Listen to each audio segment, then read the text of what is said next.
শোভন সোহিনীর প্রেম থেকে বিয়ে সবটা নিয়েই সোশ্যাল মিডিয়ায় চর্চা হয়েই চলেছে। কিন্তু এসবের মাঝেই সোহিনীর প্রাক্তন রণজয় দিলেন নতুন খবর। রণজয় জানালেন তিনি তার পার্টনার পেয়ে গেছেন। এক সময় তাদের দুজনের মধ্যে সম্পর্কের কথা সকলেরই জানা, কিন্তু তাদের বিচ্ছেদের কথা সামনে আসতেই দুজনে আবার চলে আসে চর্চায়। শোভনের সাথে সোহিনীর বিয়ের খবর সামনে আসতেই রণজয়ের চোখে মুখে যেন দুঃখের ছাপ। তাহলে কি সোহিনীকে ভুলতেই নতুন পার্টনার?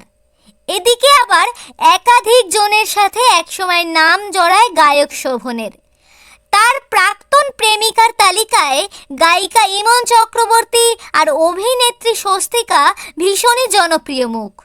বরাবরই রণজয় খুবই ইমোশনাল। সম্পর্ক ভেঙে যাওয়ার কষ্টের ছাপ তার কাজেও পড়েছে। কিন্তু নতুন পার্টনার হিসেবে কাকে পেলেন রণজয়? আসুন জেনে নিই। কিছুদিন আগেই রণজয় ফেসবুক লাইভে আসেন এবং সেখানেই খবর দেন তার পার্টনার পেয়ে যাবার, এবং লাইভে এসে কবিতা পাঠ করেন এবং পার্টনার হিসেবে পেয়ে যায় অভিনেতা নীলকে। লাইভে রণজয় কবিতা পাঠ করেন, নীল তার মাঝে মাঝে গান গাইতে থাকেন। কবিতা গান সব মিলিয়ে দুজনের পার্টনারশিপ ভালোই জমে উঠেছে এবং তারা জানিয়েছে দর্শকের যদি এটা ভালো লাগে তাহলে কোনো একটি ক্যাফেতে তারা লাইভ পারফরমেন্সও করবেন।